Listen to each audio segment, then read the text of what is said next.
While parenting styles may drastically vary across culture, one thing remains certain. Parenting lays the foundation for how we both experience the world and how we interact with others. On this week's episode of the Infusion Breakdown Show, we sat down with returning guest Tanner Jun and new guest Fitz to discuss what we learned from how we were brought up. Let's see what we came up with. What's up, everybody? Welcome back to the Infusion Breakdown Show. As always, it's your boy Joshua Freeman. I'm here with Bryan Carey. I'm here with Mr. Desmond Tillman. We also have special guests, the return of Miss Tanner Jun, Miss Tanner Jun, and also newcomer Fitz. How you guys doing? How's everybody doing?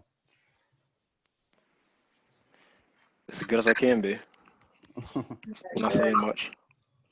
Gotcha. Bryan, you can introduce the guest a little bit more. Sure. So as you just said, Tanner is a returning guest. She is a phenomenal artist. I love going to art shows that she's performing at. Her and Rome, both another guest that we've had on before. And then we have our first time guest today, who is Fitz, who is Leanne's boyfriend. And this is a really dope guy. He's also a photographer. And we've been speaking about having him on the podcast for the longest time, like just whenever I would go over and visit and hang out with him. And we're finally getting around to it. So I'm really happy to have you guys on. Thank you for joining us. Yeah, no problem. So as for the topic we're going to go over today, the question, do you feel your parents' parenting procedures were effective? What do you guys think? We have definitely a few individuals from a few different backgrounds, so we'll get a whole bunch of takes. Anybody? I can go first. I guess like if you're asking if they were effective, as in like, did I learn the lessons that they were trying to teach me? I want to say yes, in general, overall, like looking back as an adult, you know? But I think that there's certain things that could have been handled differently. There's certain things that I want to handle differently. Like, you know, if I ever have kids, that I don't want to repeat certain things, you know? But I think overall, like I learned most of the lessons that they were trying to teach me, whether it was learning that I wanted to do certain things like them or learning that I wanted to do certain things differently than them, if that makes sense. What would you want to do differently? I'm not saying that, you know, it was a bad thing, but Yeah. just something that through your experience, through your own personality and how you experienced it yourself, what was something that you would do differently? I think one thing that I would do differently is just communicating. I feel like I learned to communicate with other people in a more effective way after I moved out of my parents' house, because a lot of our disagreements would be more like a fight than a conversation, you know what I mean? Mhm. And growing up, like, it wasn't like a thing to be able to disagree with my parents, you know? It was like, they say something and like, that's just it. Like, it's just it. You know what I mean? So like, I think that in the future, I would want to try to do that differently. I mean, obviously as a parent, like there's certain things that you say and that's just the bottom line and that's just it. But like, there's certain things that you should be able to talk about, in my opinion, rather than just like fighting about it. Or like, I think people should be able to talk to their kids like they're people, especially as you grow up, you know, like you develop your own opinions and you develop your own mindset about things, and your parents should be open to discussing things with you even if you disagree about certain stuff.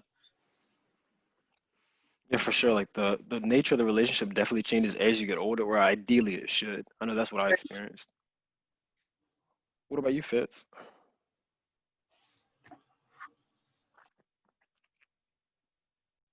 You're muted, man.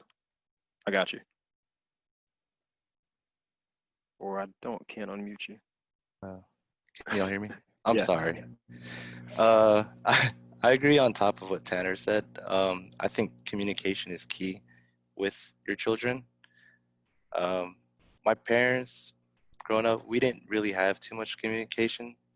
It's more of don't do this, don't do that. That's it. But uh, something I would change would be going into detail on why it's not right to do this or do that, because as a kid, you know, you feel invincible. You feel you could do anything you want.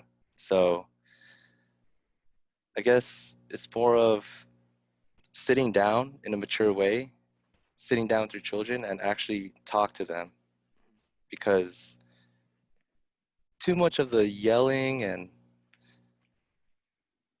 I guess I wouldn't say yelling, but more of, it was very flat. Like they would just say, you shouldn't be doing this, you shouldn't be doing that. I think a more detailed way to get in the kid's head is the way I would want it to do. Right. So Correct me if I'm wrong, but aren't you a first generation American? Like your parents are from the Philippines? yeah, they are from the Philippines. Did that contribute to the communication barrier where you were saying that it was just a yes or no type thing? Do you think? Like a cultural Yeah, difference? I think so, because when they grew up, actually, yeah, when they grew up, it was very hard. So they kind of had to grow up quick as kids, and because money was always an issue, Hmm. they didn't they took their way of growing up and try to incorporate in our lives. And growing up in the US, it's different from how they grew up. So yeah, there's a huge difference. It's a drastic culture shock. I've heard that from a lot of Yeah. like my friends who come from different ethnicities and different parts of the world. Hmm. Tanner, correct me if I'm wrong with this, but I think in one of our previous discussions you said that you're part Japanese. Yeah, my mom is half Japanese and half black, and my dad is white. So I had a lot of influences of different culture, I feel like, growing up, for sure. How did that play out in your childhood, like with you being raised? I definitely get what Fitz is saying about your family going through certain hardships, like you said, like growing up with not a lot of money in a different country and then coming here and trying to teach based off of that, like my grandma, she's from Okinawa in Japan.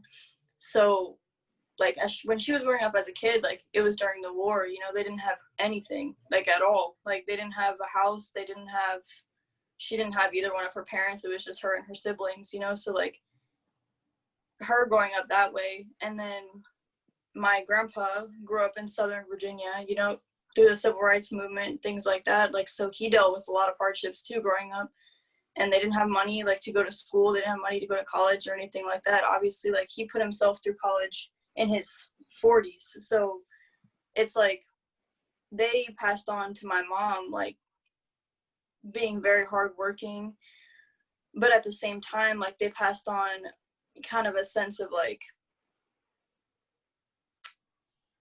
you just have to, there's certain things that you just have to do. You know what I mean? Like, and you don't always have to be explained the reasons why, because that's how their parents taught them. So that's how they taught my mom. So that's how she taught me, you know? And also I was really influenced by my grandparents as a kid, because when my mom had me, I think she was like 22. So I stayed with my grandparents all day, like when she would work. So a lot of what I learned from them. I feel like they were like a third parental figure kind of in my life, especially as a young child. And like my grandma lived with us for most of the time growing up. So definitely influenced by her big time. I didn't know you were part black as well. Yeah, most people don't know that. That was the biggest takeaway of the episode.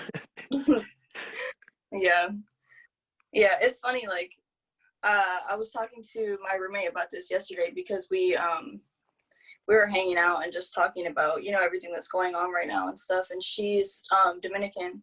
Mm-hmm. And she was just talking about some of the stuff that, like, some of the racism that she's faced in her life, like being obviously Hispanic. And I was just saying, like, yeah, like, I mean, obviously I benefit from people not knowing, like, where I come from. Do you know what I mean? Like, Yeah. people assume all types of stuff, like, depending on what I look like that day. You know what I'm saying? Mm-hmm. I get all types of stuff. Never what I actually am, but I get all types of stuff all the time. Next. With me, I don't think my parents really had parenting procedures, to be honest with you. I would say they didn't really do much teaching. Really, as I grew up, I feel like I started to use them as examples of what I wanted to do with my kids and what I didn't want to do with my kids, basically like what Tanner was saying.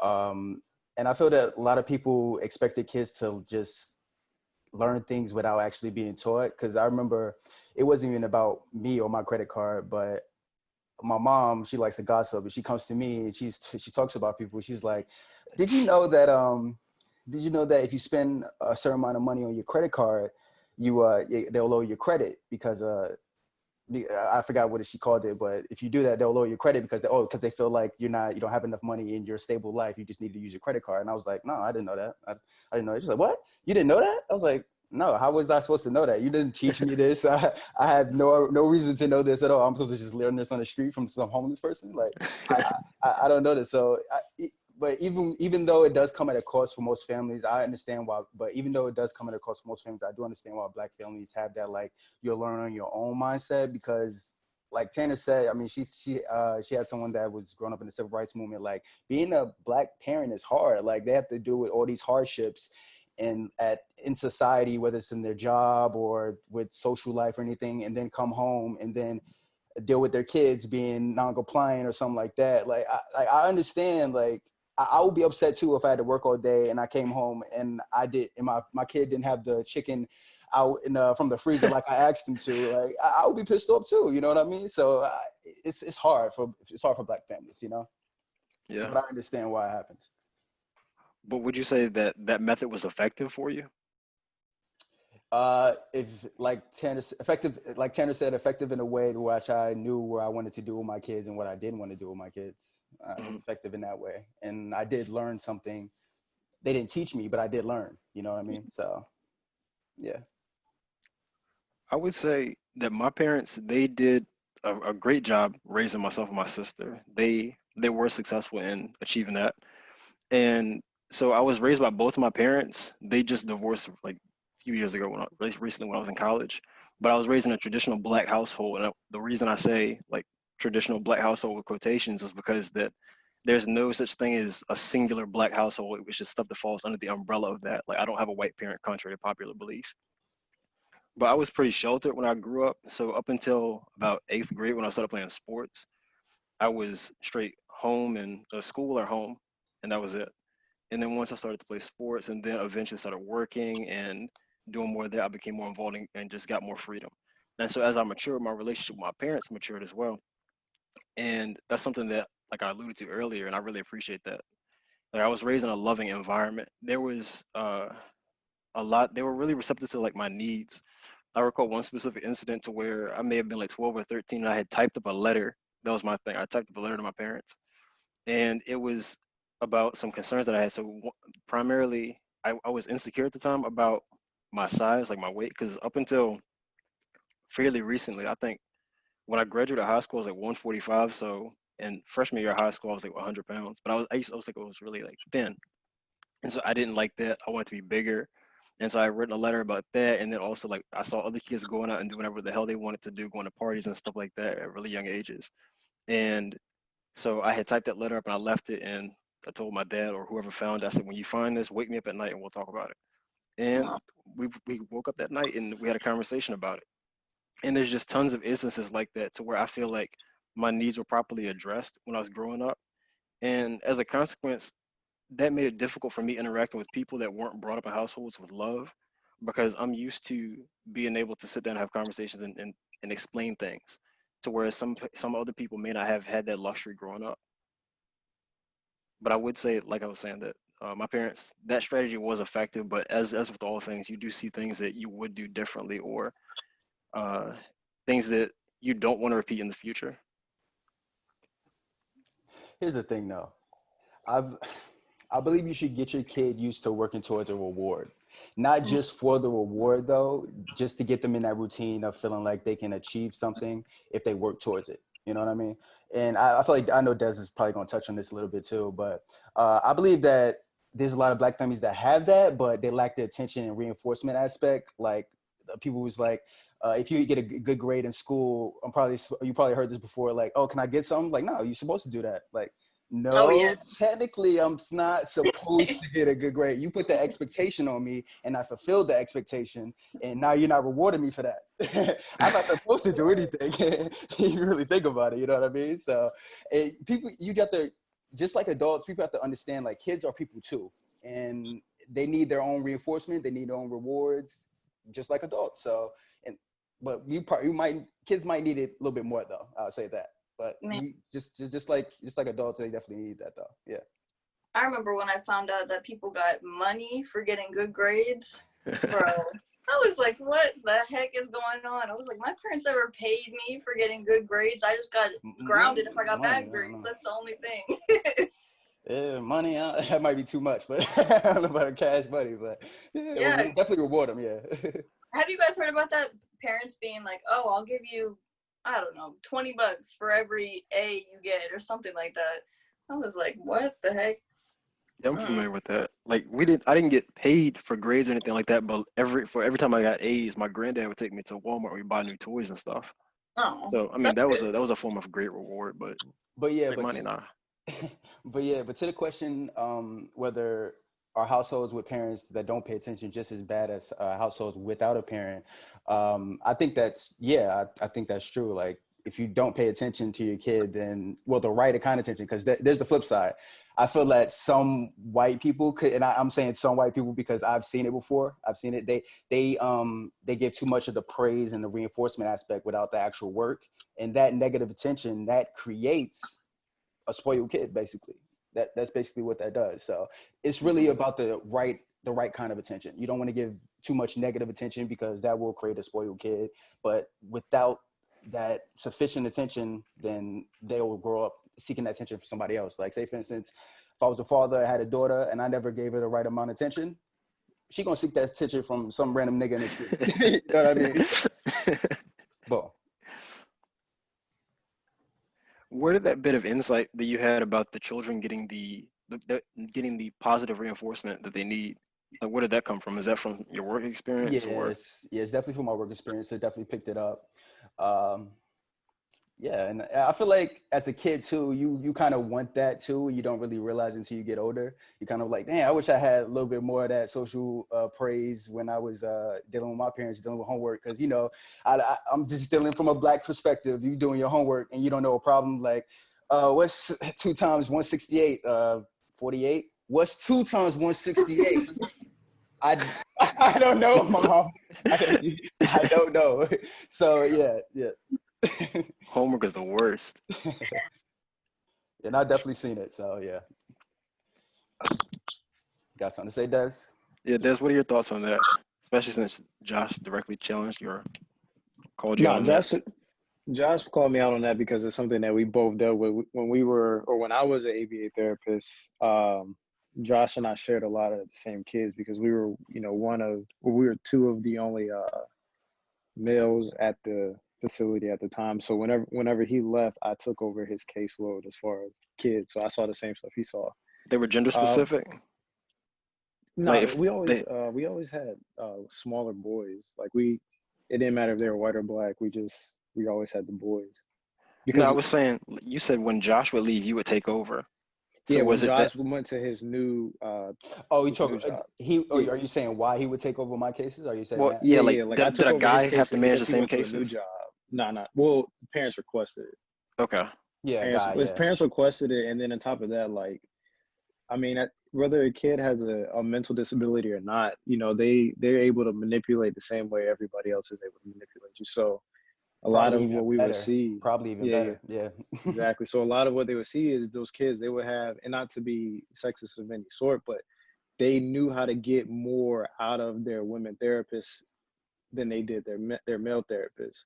So it will be an even balance to where Josh and I, when I took over his cases, it would be a 50-50 split, or sometimes it would be a 60-40 split with me and a female therapist, just because you don't want it to be too strenuous on the child. You want them to have, that lax relationship with their other therapists, but at the same time, you want to have like strict guidelines with, majority of the time with the therapist. But bringing it to me as far as like my parenting style, Tanner, just like your mom, I'm an early dad. I became a dad at 22, so I did a lot of my thinking based off of how my parents raised me. So both of my parents, they're Navy officers. My dad's retired. My mom, I think I said last episode, she just put on captain. So I was the first child for my dad and the second child for my mom. So, born in '94, my parents started going for their officer program at the turn of the new millennium, so 2000. Really, with a parent going into the officer program, I'm not sure if you guys are familiar with it, but it's a very, very high stress, high reward environment to where typically your parents are putting a lot of their time and effort into that. So while my parents, they set boundaries, they did a great job of setting structure and boundaries to essentially succeed and be rewarded. The one thing that I took away from my childhood was that it was always a do as I say, not as I do environment, in addition to really not really much compassion, because my dad was like very, very good at compartmentalizing. It doesn't matter what aspect of life it is, and you won't see him show a lot of emotion unless he really wants to show it. Whereas my mom is the exact opposite. So if somebody's always showing emotion, they come home for the day and they have to, check or do homework. Just like Josh said, I had a lot of those moments with my mom where I couldn't get a math problem right, and all they do is repeat it louder instead of actually, breaking it down for you. So I definitely agree on that aspect. But I think for me, a lot of the relationship I had with my parents that developed and became really, really fruitful was because of the experience I had in Japan. Because my moved to Japan when I was in the 7th grade, so that's around, your 11 and 12-year-old range. Like, with my dad being on sea duty and my mom being shore duty working 7 to 7 at the hospital, I had a ton of freedom. So I got to experience a lot of stuff that if my parents would have been, not gonna say active, but they would have more time to pay more attention to me, I wouldn't have been able to experience. Because when we lived here the first time, when we lived in Virginia the first time until we moved, like I said, they had strict control and structure over what experiences I was allowed to have. So I think going to Japan, and my sister 7 years older than me, I was able to, spend a lot of time with her. There would be days where I wouldn't come home till like 2 a.m. I'm talking about I'm a 8th grader at Yokosuka Middle School, and then 9th and 10th grader at Kenneth High. Like, I had a lot more freedom. So my sister stayed in Japan and we came back, and that's where everything clashed. So I said this allowed our relationship to be more fruitful, because instead of it being a structured and controlled environment, you now had to show emotion, because what I was once used to is no longer what your structure is providing. So it forced us to have difficult conversations. And it didn't really happen until around 2014 when I got my possession of marijuana charge, to where my dad actually opened up and he actually began to try and understand more. Because a lot of why I smoked weed was because of depression and anxiety placed on me from that structure. Because with any structure, there's expectation. And a lot of those expectations, just like Josh said, they're not mine. They're somebody else's that's placed on me that I have to constantly fulfill. So for me, I was never really a kid that fulfilled things because I genuinely wanted to do it. It was because I wanted to make my parents happy. So when we started having those conversations about like why I was feeling depressed, and a lot of this stuff happened with the therapist first before it happened with him, I was able to sit down and actually have conversations with him. And we actually had a conversation about disciplining, because my parents, I grew up in a traditional household. My mom is, even though she's half black, half white, like she still would beat the brakes off of us if need be. So, we had that conversation, and it was more or less like we understood, with me at 24, 25 having this conversation, and then him in his 50s, that disciplining us the way they did without really explaining both sides of the story, it did more harm than it did good, because we're getting disciplined for doing something wrong, but we're not being told how we can do it better. So for me, being a young parent, even though my son is 2 years old, I show every emotion I have because I didn't see my parents showing emotion. So even if it's to my disadvantage, I still show every emotion I have. I always draw the line to where nothing ever turns physical, but I always show emotion. Like if I'm angry, you're going to see that I'm angry, because this is emotion that you have as well. You need to see me angry and see how I control it, so you can learn how to control it, rather than you having these emotions that the elder is not willing to show, but they're not willing to tell you how to deal with it either. because for the longest, you know, when I would have my anger issues as a kid, my mom would be like, oh, you need to go to therapy. You need to go to therapy. I'm like, well, I ain't never seen y'all go to therapy. Like, why are you gonna tell me I'm gonna go to therapy? Why are you gonna tell me I need to go to therapy when I've never even seen you guys go to therapy, or you're not even gonna tell me the benefits that it may have for me? But you didn't say that though, did you? No, oh yeah, I did. I told my Oh, you mom, I told her straight up, I told her I'm not gonna go listen to somebody tell me about myself.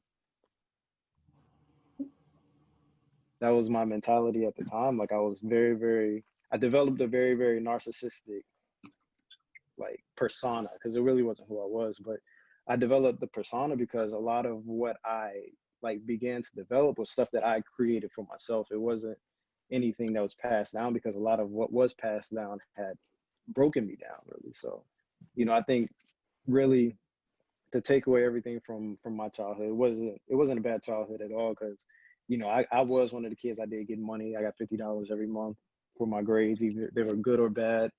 I got for every progress report, if I had A's and B's, I got toys. I would get, you know, every game console when it came out. Like I was a very, very spoiled kid. But just like Josh said, providing that negative reinforcement that in their eyes is a positive reinforcement creates that spoiled kid that isn't able to articulate what needs to be done properly to achieve the, you know, the right goals to be successful in life. What were your parents like when it came to schooling? But surprisingly, being Asian, my parents weren't that strict when it came to school. Um, although I did strive to get A's and B's, I ended up with average grades. I never got money for, you know, getting good grades as I wished. You know, I would ask my parents, you know, if I get A's or B's, can you slide some money? Because I also grew up in Japan. I lived there for 10 years in Yokosuka. So a lot of my friends and I would spend most of our times off base, buying food, passing by the vending machines with cigarettes and just like, huh. But, you know, we were kids, so we never really touched that.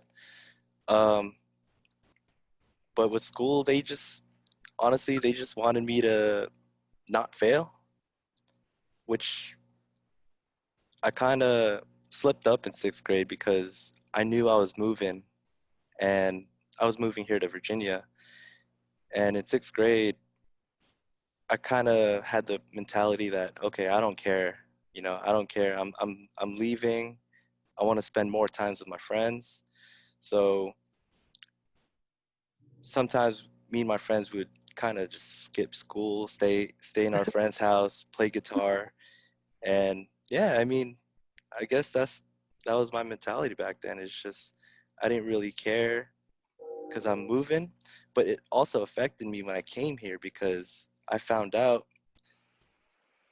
through my dad. He said, "Oh, for some reason your grades weren't your grades, you know, they weren't good enough to put you up to the next level." So that's when he told me, "Oh, okay, I think you're going to be repeating the 6th grade in Virginia." So I thought to myself, I was like, dang, I messed up.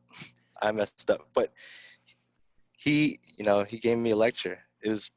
My dad was in the Navy for 20 years. So being a military brat, your parents, you know, they're always quick to lecture you on something. So my dad gave me a talk saying, you know, how are you supposed to grow up and you know, find yourself a job and be an adult if you're already slacking in school? Like it's too early for, you know, it's too early for you in life to be slacking like that. And from there on, I took his word and I was like, you know what, school should be easy. They teach everything right then and there. But I guess my mentality, like I said, my mentality back then was I just really didn't care because my parents weren't very strict when it came to school. So Af- it made me not care too much. So after that lecture, did you start getting A's, or were you just still doing average again? Um, Middle school here, when I started middle school here, it was very different. The schooling in Japan was very different here for some reason to me. I really had to adapt to the teaching here because I guess coming from a DoD school to a public school, you really gotta, because over there it's for some reason it's slow. The teaching there is pretty slow. Like they really take your time. The teachers take their times on each student because they believe that not every student learns just like that. Like, And they hadn't adopted the 8A B day thing yet either. Because when I was in middle school here, we had I think 7 periods a day, and they were all 50 minutes. Whereas in yes, Japan, yes, all of our classes were like an hour and a half long. yep. Mhm. Do you think you would have took school more seriously early on if your parents would be like, "Hey, we'll give you some money if you get an To be honest, yes. A"? As a kid, yeah, definitely, man. I was, I was searching for money as a kid. A I reinforcement. needed it. You got that reinforcement. Yeah. Did anybody get whoopings? I know Desmond Yeah, probably that got. was, Everybody got whoopings. Oh of yeah. course. Yeah. They I were did. they were I few and didn't. far between, but definitely got them.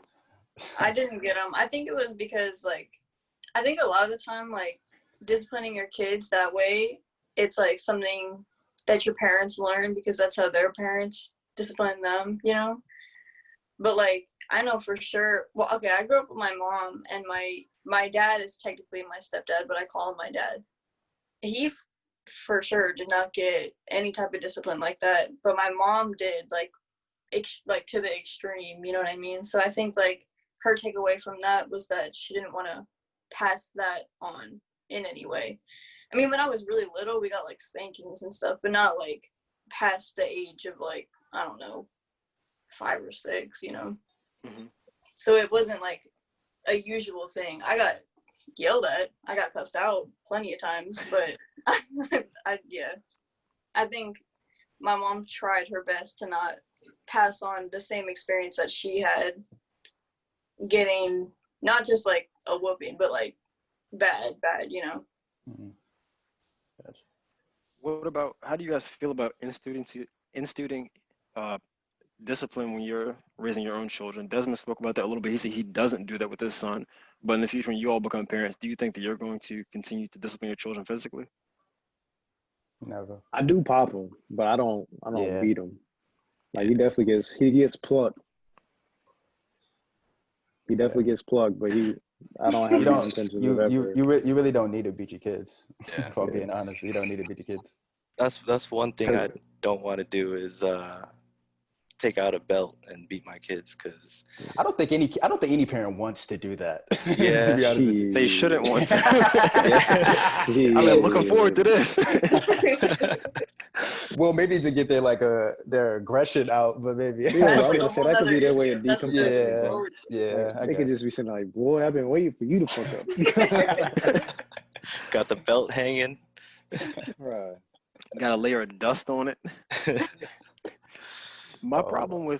with beating and disciplining children like that is I think that it really instills fear as a motivator. So what we were talking about earlier about having a positive motivator, you're not studying to pass the test on Friday because you want to pass the test. You're studying so you don't get your ass whooped. And I feel like that's a negative that's a negative habit to build in your mind, that you're doing things because of the negative consequence as opposed to the positive ones. And I think, like, for myself, I think back to when I was younger, and I learned better definitely when things were explained to me and I sit and had conversations like I talked about earlier. Like there was an incident at daycare to where I was I had said something like really nasty about this girl at daycare. I had like wished death on her or something like that. Oh my And gosh. yeah, In it was daycare? terrible. Yeah. And then so when my dad came to pick me up, they told him about it. So when we got home, instead of beating me, he sat down with me and we had a serious conversation. He was telling me never to speak on the name of death like that. And that's something that stuck with me and it resonated. I never did it again. And I learned my lesson. So I feel like that's definitely a more effective method of parenting, to where you're able to explain something to your child and kind of level with them, make them elevate themselves as opposed to dumb it down for them. And another thing with just beating kids, I feel that's the easy way out. Like it's so much easier to whoop somebody's ass than it is to explain something to a Yeah, level. it takes away the necessity for parents to learn how to communicate with their kids. I Right. feel like in a lot of situations, because it's like you either communicate that way, you communicate by yelling at your kids and not letting them speak back to you, or you talk with them. So That's exactly what you were talking about, where you were saying earlier, I think during the icebreaker, was communicating effectively with people. So learning how to speak to who you're speaking to, not just to speak, just to speak. mhm. So trying to make it relatable to where, okay, you know, your child is more receptive to where if you sit them down and say, okay, this is what you did it. This is what you did. Why did you do it? And then this is why it's wrong, so they can have those proper habits established. How old were you? You said, Brian? When I told the girl like what she died, Yeah. I was young, like 7 or 8. Oh, okay. Because I thought you was like younger when you said daycare. So I was I went to thinking, daycare for a while. okay. Yeah, I did too. I was imagining like a 4-year-old being like, "I hope you die." No, I was like, Exactly. oh my goodness. It's like, I don't know. You might have taken this guy to a therapist. So like, nah. I don't know. Both my parents, they worked during the evening, so after school I go to daycare, and then Okay, they would get me. Gotcha. Because I wanted to ask, like, at what age do you think is good enough to sit down and have that lecture and not just pop your kid? That's different because, like, what I was saying about myself is I feel like that resonated with me to where I understood the conversation at that point in time. Yeah. And I think when people raise children, they tend to have a skewed view of kids and their intelligence. So like they dumb things down to them, and as a result, the child actually loses an opportunity to gain comprehension skills. If you talk to them like a child, they're going to behave as a child. But if you force them to kind of reach up to you and understand an adult, not all the way, but just at a level that's slightly outside of their current grasp of comprehension, it forces them to learn. I think there's something about approaching a child with like a mutual respect, like just respect in the sense of like you're a person and I'm a person, you know, like I think that goes a long way too, because I know that that's something that like I didn't grow up with all the time from both parents, like having them speak to me like they respected me as a person, but expecting me to speak to them that way. Do you know what I mean?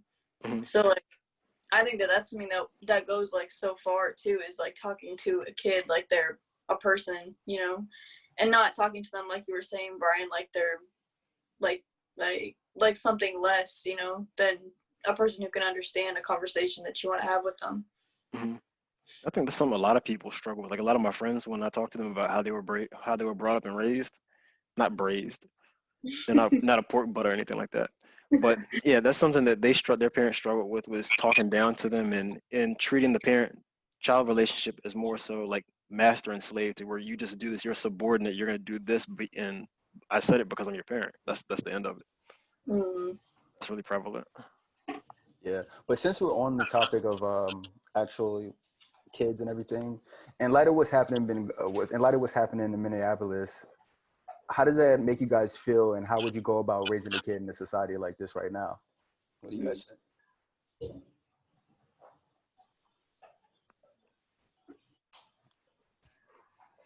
Crickets.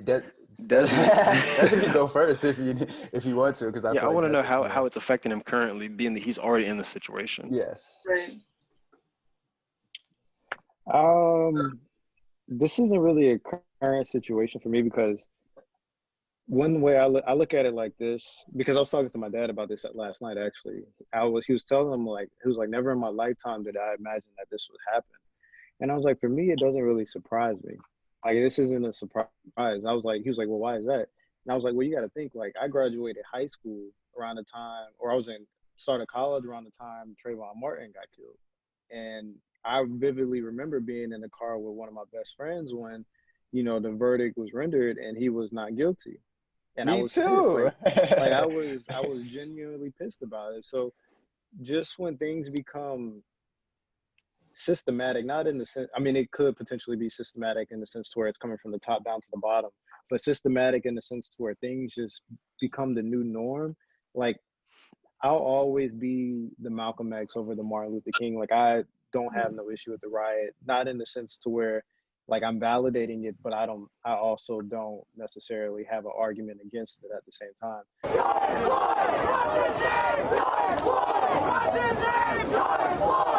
And to kind of put a defense to that is a lot of everybody's rationale is nothing good ever comes from violence. But if you don't get peace from violence, but my alternative to that is every war ends with a peace treaty. You don't ever achieve peace without some form of violence. That's proven throughout our history as human beings. Like It's contentious. even the way this country was built, it's the same exact thing. You start with a conflict, you end with a peace treaty. So me just knowing that, and me also being like really, really big on history and being a nerd in that aspect, like I've always just come conditioned to like all this stuff has to happen. So for me as a parent, it doesn't really affect me in that sense because I feel like I have the ability to transfer everything to him in a sense to where it's not emotionally like it's not an emotional detriment to him.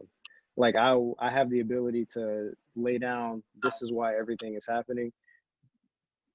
This is how you need to react to it, rather than being like, I mean, I can't explain why they're rioting, man. Like, they just pushed the windows out of the Gucci store. I didn't know Gucci had anything to do. Like, it's nothing like that. Like, I would just be the parent that shows my son how history always repeats itself. And you can either be on the right side of it or you can be on the wrong side of it. Like, I can't ever dictate how he's going to, turn out as a person. I can have some influence on it, but I can't dictate it. So this just doesn't affect me negatively as a parent, because I mean, how did my grandparents feel bringing our parents into the world? Like they had parents during the actual civil rights movement where they're bringing children into this world that virtually have no rights. And then as time, they're progressively getting right. So I can't be like, I don't think they was thinking about it that way, but it's the same thing though. Yeah, but I just heard a lot of parents say, "Well, I've had a kid, so you could do stuff for me." I've heard that a lot, but that's how the older generations were. That's why they had a lot of kids. Exactly. So that's what I was going. I'm not necessarily. I don't think they was thinking about it the way we think about it now. That's what I'm saying. Yeah, true. They should have, but I don't think they was. Well, it's a definite generational difference. What you're speaking about is, I guess, older folks of my grandparents' age around that time, because I think my grandma, she had 8 children, and then around her time period, like people born in the 40s, they had large families like that, and even further back. And then after we started to see a decline. But Desmond, what you're speaking towards more is your parents. So your parents are definitely younger than my grandmother. So it could be that could explain the difference there.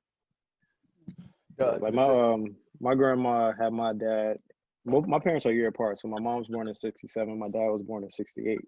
So when I told him that, I was like, it's not a surprise, because we're only 2 generations. Me, in particular, we're only 2 generations removed from the civil rights movement, whereas you're only 1 generation removed from it. So I never had the expectation learning history that there was an immediate change. Like, I always looked at the old empires and say, like, they literally ruled for centuries at a time. Like, they didn't just magically come into power. They gradually build themselves up. So, I understand that, Black people, we've had our rights for some 50, 60 years, but I'm not expecting us to be at like a level to where we're viewed on the same platform or whatever, same influence as white people. Like, that would be asinine to me. It would be unrealistic. So because I'm not coming into like society with that expectation, I don't portray those false narratives to my son, or I don't have an intention to. You mentioned the peace treaty. Like, what exactly is the peace treaty, though? Since you just said like you don't see that actually happen. Like, what exactly is the peace treaty? Like, what's the end? You know what I mean? During this time? Yes. We don't know, bro. Because we don't know yet, though. Exactly, because I think the dangerous perception of Black people will always be snuck out by the media in some way. And I feel like even people that don't, well, I guess you could say consciously don't even know they're racist can even be racist. And like I said, consciously don't even know. Like the lady in Central Park, Amy Cooper, the Central Park Karen. Yeah, she was actually a Democrat and voted for Obama. It doesn't mean anything. But what I'm gonna say is, though, our issue I don't think a racist person would want a Black person in power, though. But keep going, Des. I mean, our issue itself, it's something that is of nature in a sense. But I'll say that our issue right now is like a socio-economic issue. Like until you kind of address the inequality of wealth between the two communities, then you're always going to have that issue. And what I've explained to my dad was like, you know, what you have to realize is that white flight has always been a thing. Like a lot of these areas in Chicago and New York, what are now known as your projects used to be occupied by white people, and they moved out, thus causing the money to move out, thus causing the people who are now representing these people to not necessarily have the means to an end, if you get what I'm saying, as far as like financial backing. Like you think about it, if you have like a nice $1 million house in Edinburgh, them people, when they speak to their representative, you know, them representatives care about what their constituents have to say. Whereas if you represent in the area of like maybe, you know, downtown Portsmouth or even downtown Norfolk or something like that, like, yeah, you care about what they have to say, but is what they're asking for realistic based off of, you know, what this community is able to bring in through taxes and things of that nature, like, and city taxes. Like it's a socio-economic issue. That's what I feel. So, I mean, the peace treaty could be addressing the socio-economic issue first and then seeing how that benefits. But I mean, even when we try to address it, you know, the whole gerrymandering issue and things of that nature, like there's always a wraparound. Like you always find a way to beat it. Social economic issue as far as wealth, the Yeah. difference between wealth. In that case, I don't think there will be a difference because, like we mentioned before, how it's a capitalistic society and there has to be underprivileged people. And they're going to choose those Black people to be those underprivileged people. You know what I mean? So exactly. That's why I say I don't know where the peace treaty comes, but I feel like a start could be being since we're a capitalist society is socioeconomics. Because I mean, yeah, you could sit here and you can be, you know, post-Nazi Germany and you can outrule, you know, their usage of swastikas and the salutes, but people are still going to have those beliefs. Like you can't dictate how people think. Well, you can't purge them from people's minds, but I think you're onto something when you said it's a socioeconomic issue. But I think even deeper than that, it's a value system because you're valuing people's socioeconomic status, period. So you're valuing people at different levels. So the whole reason that this is occurring is for equality, equal treatment under the law, regardless of your socioeconomic status. True. Yeah, they can do that to a wealthy Black person. Yeah, we're not asking for much. We just want equality. And that's well, I mean, simple. yeah, I know we can do it to a wealthy Black person, like a old dude, the president of the executive of the Raptors.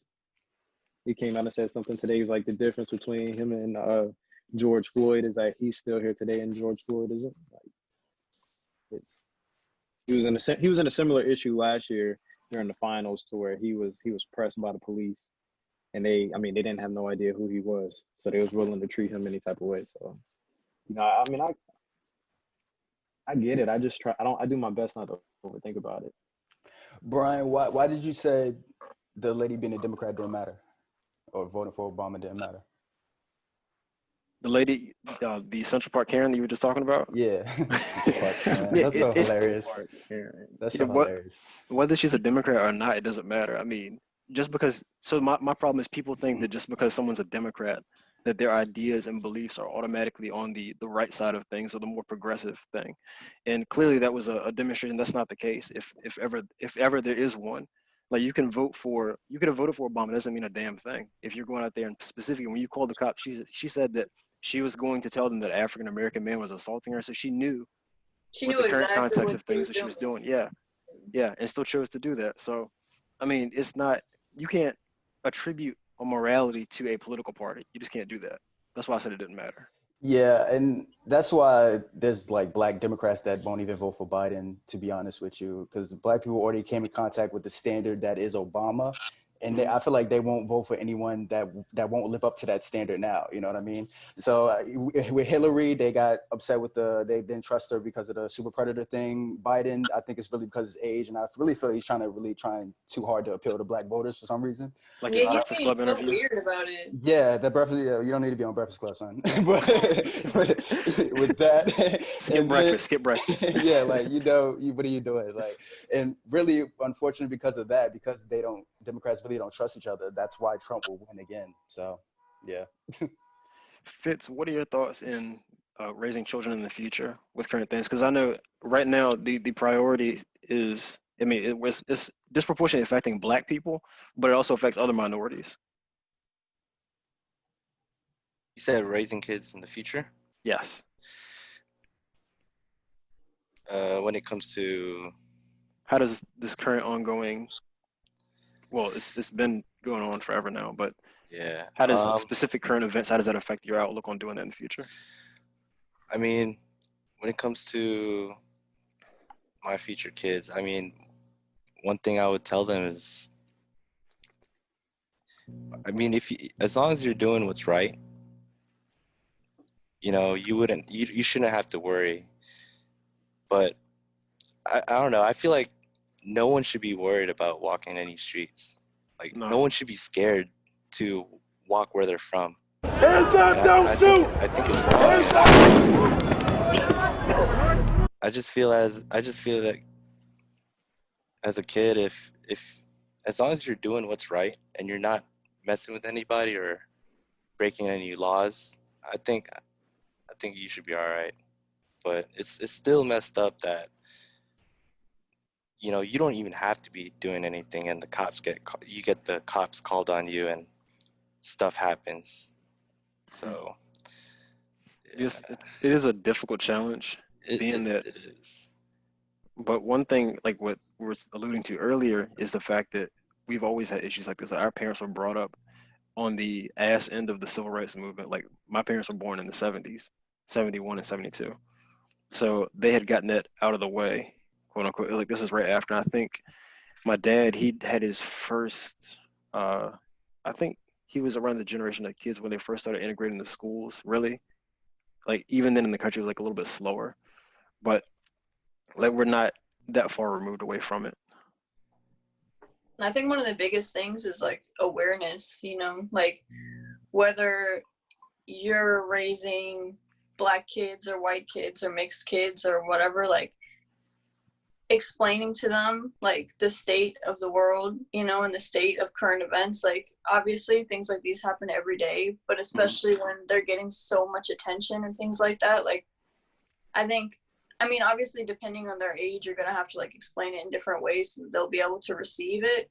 But I think that talking to your kids about things like that and making them aware of it will help them grow up to become more aware of things like that. Do you know what I mean? Like there's, the first thing I'm thinking of is just the fact that like there's a lot of people whose parents didn't explain things like this to them when they were growing up because they didn't have to, because like for instance, like if you're white and you have two white parents, like your parents might not feel the need to explain things like this to you because it might not directly ever affect you, you know what I mean, or ever affect anybody in your family. But if you grow up like with people who it might affect, or if you grow up surrounded by people who it might affect, you might grow up more aware of it just naturally, you know. But if everybody explains things like this to their kids, then like more people will grow up and be aware of it and be able to act accordingly, you know. Especially the whole COVID going around, like, you know, you're gonna want to tell your kids this happened during my, you know, when I was in my 20s. So they take, you know, they take what happened back then and they adapt it to their time. So That's a good point. Yeah. So on the topic of what you were just speaking on, Tanner, is informing your children. And so that raises another question about who's doing the information, who's doing the informing.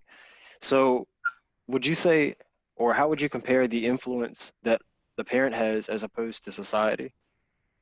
Which of the two is more influential on a child?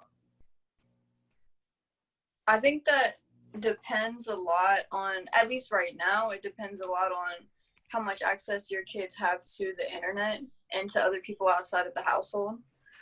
Like, for instance, if you have really young kids and they don't have that much access to the internet, like because you don't give them that much access to the internet, then they might not see as much stuff as like kids who might be on the internet all the time looking at whatever they feel like looking at, you know what I'm saying?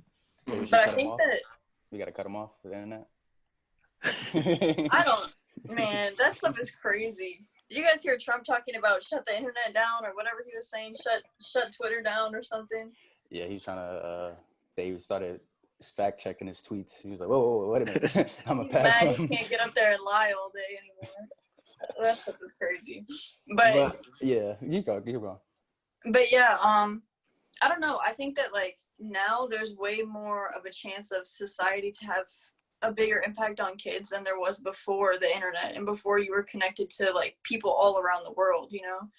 Because like I've been seeing there's protests popping up all around the world for George Floyd. Like there was protests in London, there was protests in Tokyo, like everywhere. So the fact that people have access to communicate with each other like that definitely means that kids will be more influenced by society probably than they used to be, just because it's so much easier to access information. More so than the parents? I don't know if I would say more so. I guess that depends on the parenting style. Like say for instance, if like how Des was saying, like that he had a lot of free time, you know, like away from his parents, like as a kid growing up, like maybe if he would have been like on the internet or on social media way more during that time, like there would have been a different effect, you know what I mean?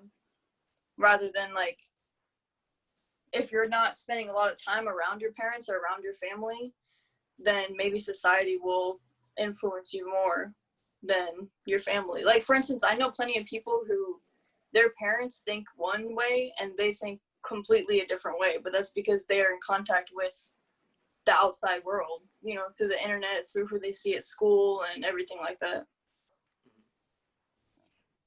I think the parents play a much larger role in informing their children than the outside world does. And I'm going to preface this by saying parenting is difficult. I mean, I'm not a parent yet, but I guess we can all just agree that that's just a fact.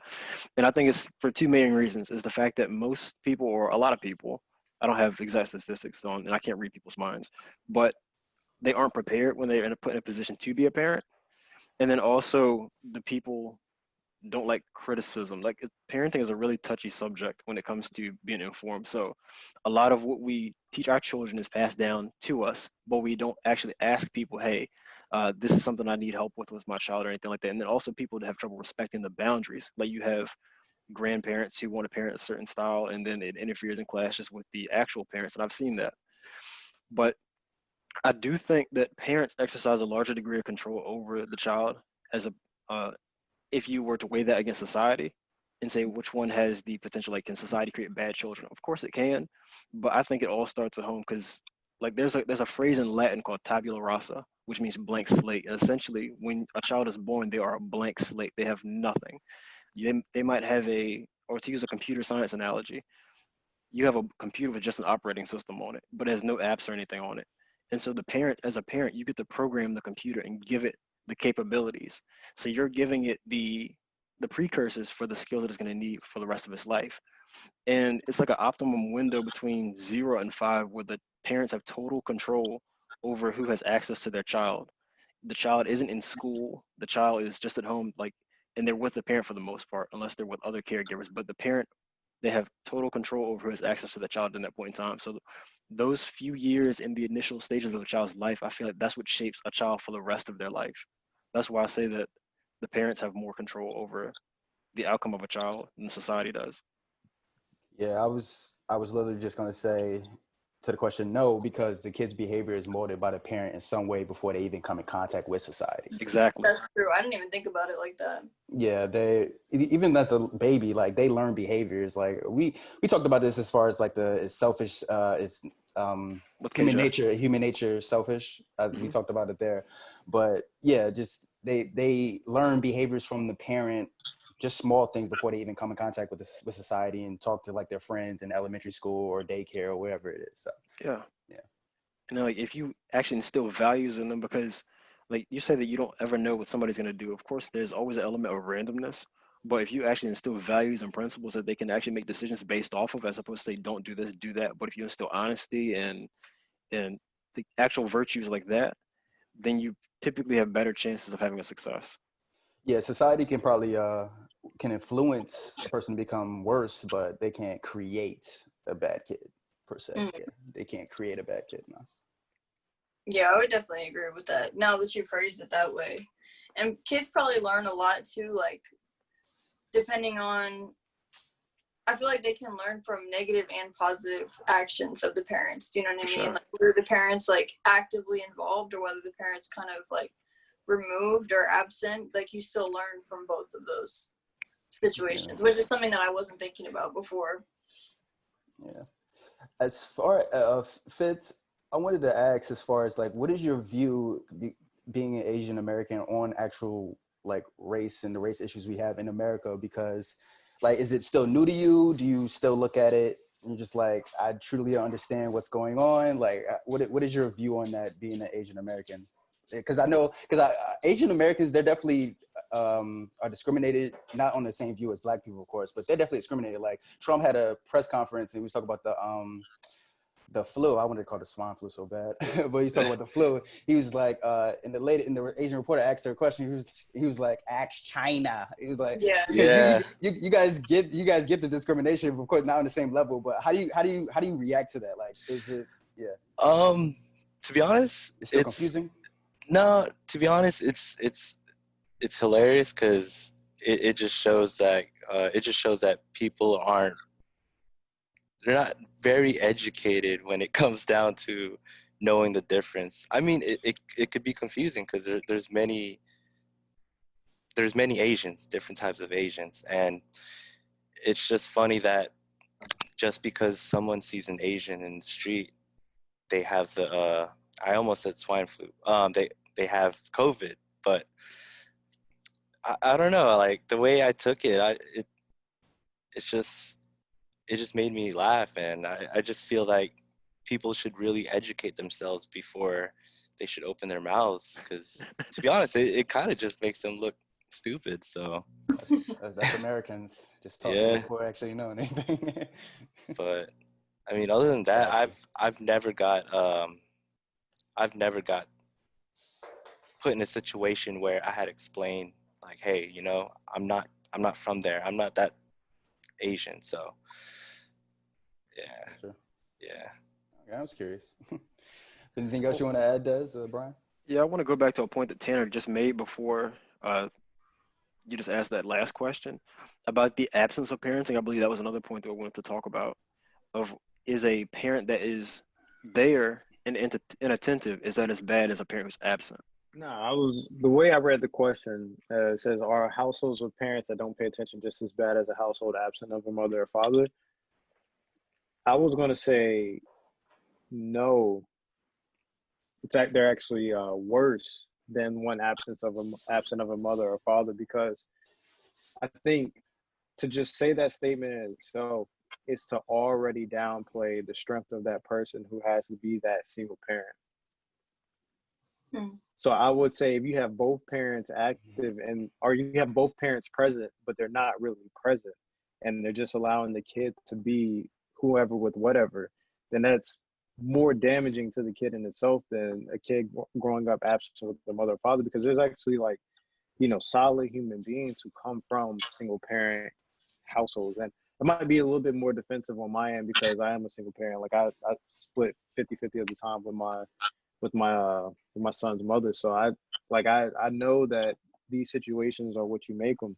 But if you have both parents that are present, two adults that are present first and foremost, that aren't able to rationalize and see that what they are doing to this child by depriving them of that attention is actually more detrimental than one of you guys being absent, then I mean, I think that does way more damage to the kid, because you're not of any use. You're not of any service to the kid. Right. And the child will learn negative emotions from feeling that kind of neglect, knowing that your parent is there and they're choosing to not do things right by you. Like, you definitely will learn that as you get older and you're able to see the effect that your parents are having on you if they're there and they're not present in your life. Yeah, that's a very interesting point. I hadn't thought about the fact that it could be worse. I just knew that neither one is ideal, and that it kind of reminded me of a quote from the Attention Collection's ebook that I was looking at. So they actually referenced the idea of what is an attention collection. And so this is a quote from the book that gave them the term. So it's David Dark's Life is Too Short to Pretend You're Not Religious.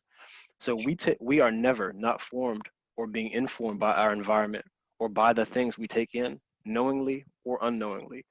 And so you get better results when you play an active role in it. So that was just paraphrasing from the book. And so the same applies to raising a child, whether you're there or not. There's not going to be a time where there isn't any effect on the child. It's going to affect them in some way, or form, or fashion. Mm-hmm. Definitely. And like for like me, speaking from a personal experience, like I said earlier, I grew up with my mom and my stepdad technically, but like he adopted me when I was really young, so technically he's like my dad, and I've always called him my dad. But like my biological dad like isn't in my life, and he like hasn't been since I was like, I don't know, like 3, 4. But that's because he was not able like to be a parent, you know. So if he was there and was consistently still unable to be a parent, I think that would have affected me way more negatively than him just not being there affected me, you know. Because like I think seeing somebody being there who's supposed to be there for you as a kid, and then them not being there for you, like would hurt worse than just knowing that they're not there.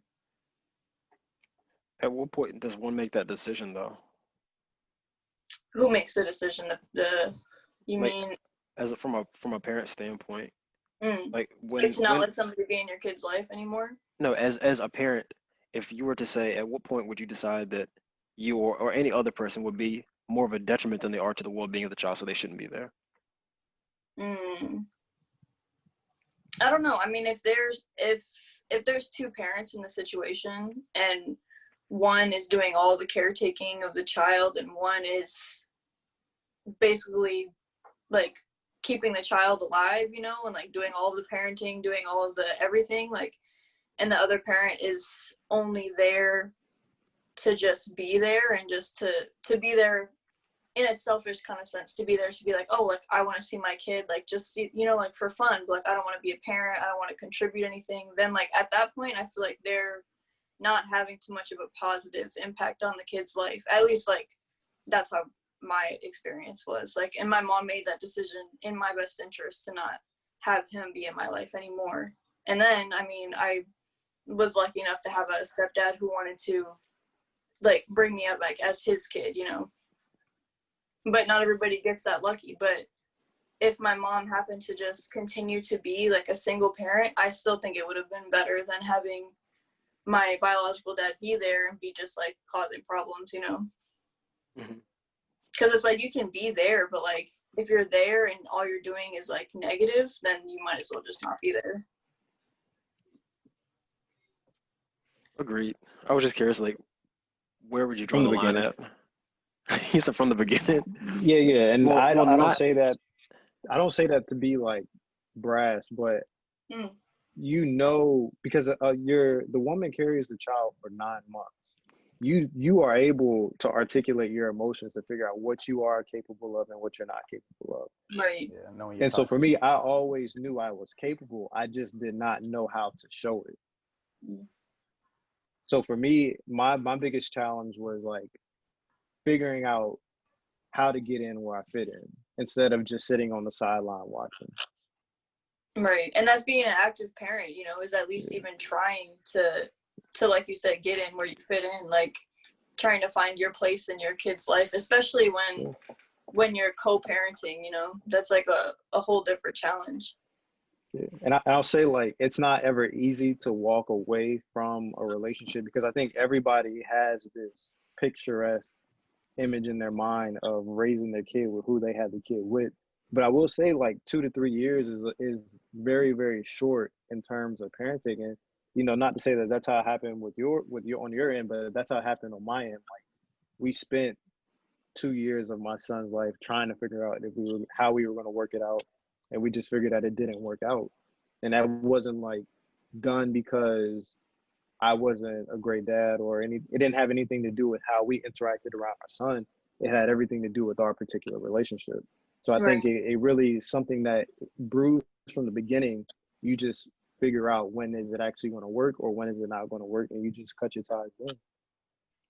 And like what you were saying, you can tell based off someone's track record or history. And so I feel like as a preventative measure, at least in my personal life, I'm very intentional about things like that that have the potential to alter the course of my life, like a serious relationship or having kids. It's just something that, like, I would not make that decision on a whim. I think people largely don't take kids as seriously as they are, Mm-hmm.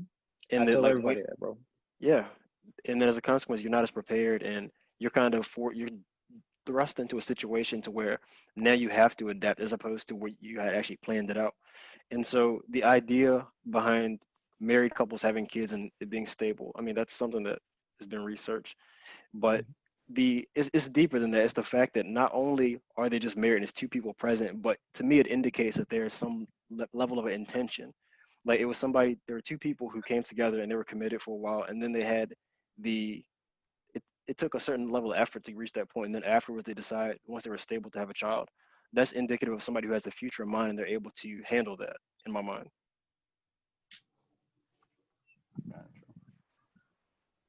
But to your question, Brian, actually did answer it earlier.